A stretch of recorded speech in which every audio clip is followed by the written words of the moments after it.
یہ آکاشوانی لکھنؤ ہے۔ اب آپ شائستہ بانو سے علاقائی خبریں سنیے۔ بھارتیہ جنتا پارٹی کے سینئر لیڈر اور وزیر اعظم نریندر مودی آئندہ 5 مئی کو اٹاوا میں ایک عوامی جلسے کو خطاب کریں گے۔ اٹاوا، قنوج، فرخ آباد اور مین پوری لوک سبھا کے امیدواروں کی تشہیر کے لیے عوامی جلسے ہوں گے۔ جناب مودی اسی دن سیتاپور کے ہر گاؤں میں ایک جلسے عام کو خطاب کریں گے اور ایودھیا میں روڈ شو کریں گے۔ اتر پردیش میں آج کئی اسٹار کمپینر اپنی اپنی پارٹیوں کی امیدواروں کے لیے تشہیر کر رہے ہیں۔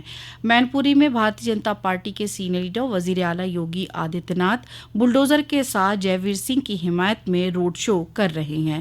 ہمارے نمائندے نے بتایا کہ بھارتیہ جنتا پارٹی کے لیڈر مرکزی وزیر امت شاہ پارٹی امیدواروں کے لیے بریلی، بدایوں اور سیتاپور اضلاع میں تشہیر کریں گے۔ شام کو وہ لکھنؤ میں پارٹی کی ایک میٹنگ کی صدارت بھی کریں گے، جبکہ بہوجن سماج پارٹی کی سربراہ مایاوتی بھی مین پوری میں عوامی جلسہ اور ریلی کر رہی ہیں۔ سماجوادی پارٹی سربراہ اکھلیش یادو بھی بدایوں اور آملہ لوک سبھا سیٹوں پر ریلی کو خطاب کریں گے۔ راشٹریہ لوک دل کے سربراہ جینت چودھری بھی ہاتھرس پارلیمانی حلقے کے سعد آباد میں عوامی جلسے کریں گے۔ ریاست کے 5ویں مرحلے کی 14 لوک سبھا سیٹوں کے لیے نامزدگی کا عمل جاری ہے۔ اب تک 105 امیدواروں نے پرچے داخل کیے ہیں۔ اسی سلسلے میں لکھنؤ لوک سبھا حلقے میں کل انڈیا اتحاد سے سماجوادی پارٹی امیدوار روی داس مہروترا نے پرچہ داخل کیا۔ وہیں موہن لال گنج سیٹ سے انڈیا اتحاد کے سماجوادی پارٹی کے امیدوار آر کے چودھری نے اپنا پرچہ داخل کیا۔ فتح پور سیٹ سے بھارتیہ جنتا پارٹی کے امیدوار سادھوی نرنجن جیوتی نے نائب وزیر اعلیٰ برجیش پاٹھک اور کابینہ وزیر راکیش سچان کی موجودگی میں پرچہ داخل کیا۔ فیض آباد سیٹ سے بی جے پی امیدوار للو سنگھ نے پرچہ بھرا۔ وہیں کوشامبی میں کل بی جے پی امیدوار ونود سونکر نے اپنا پرچہ داخل کیا۔ ہمیرپور میں راشٹریہ جنوادی جن آدھار پارٹی کے امیدوار سنجیو کمار، راشٹریہ بندیل کھنڈ وکاس پارٹی کے پارس سنگھ اور راشٹریہ ادے پارٹی کے برجیش کمار پال سمیت ایک آزاد امیدوار نے اپنا پرچہ داخل کیا ہے۔ ریاست کی 14 لوک سبھا سیٹوں پر ہونے والے 5ویں مرحلے کے لیے پرچے نامزدگی داخل کرنے کی کل آخری تاریخ ہے۔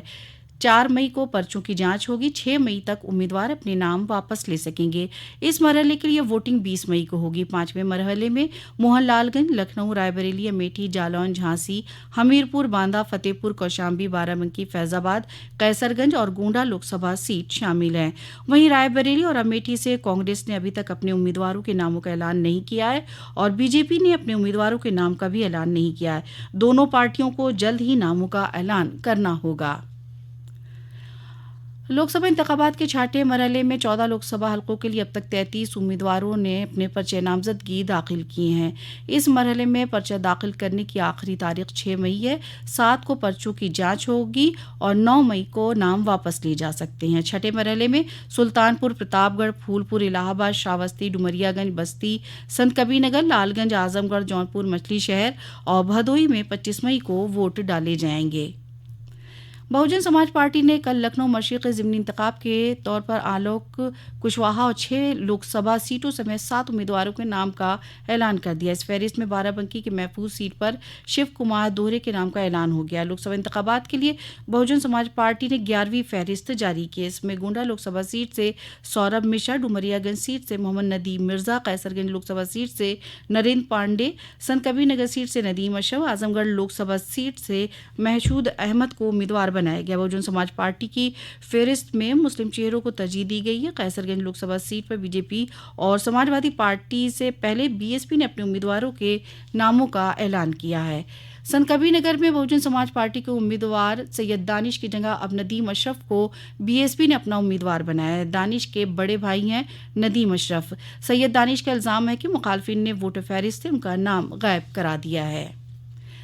سن 2018 میں بنگلورو میں عوامی جلسے کے دوران راہل گاندھی کے ذریعے وزیر داخلہ امت شاہ پر تنقید کیے جانے کے معاملے میں M P M L A court میں آئندہ سماعت 14 مئی کو ہوگی۔ سابق چیئرمین کوآپریٹو وجے مشا کی طرف سے مقدمہ درج کرایا گیا تھا۔ مرکزی حکومت کے ملازمین کے بچوں کو دیے جانے والے تعلیم اور ہاسٹل بھتے میں اضافہ کیا گیا ہے۔ اس سال جنوری میں مہنگائی بھتہ 50% تک پہنچنے کے بعد یہ فیصلہ لیا گیا۔ یہ عوامی شکایت اور تربیت کی وزارت کی ہدایت پر 2018 کے احکام کے مطابق، جس کے مطابق جب بھی مہنگائی بھتہ 50% اضافے کے ساتھ بھتے اور رعایت میں بھی 25% کا اضافہ کیا جائے گا۔ اسی کے ساتھ آکاشوانی لکھنؤ سے علاقائی خبریں ختم ہوئیں۔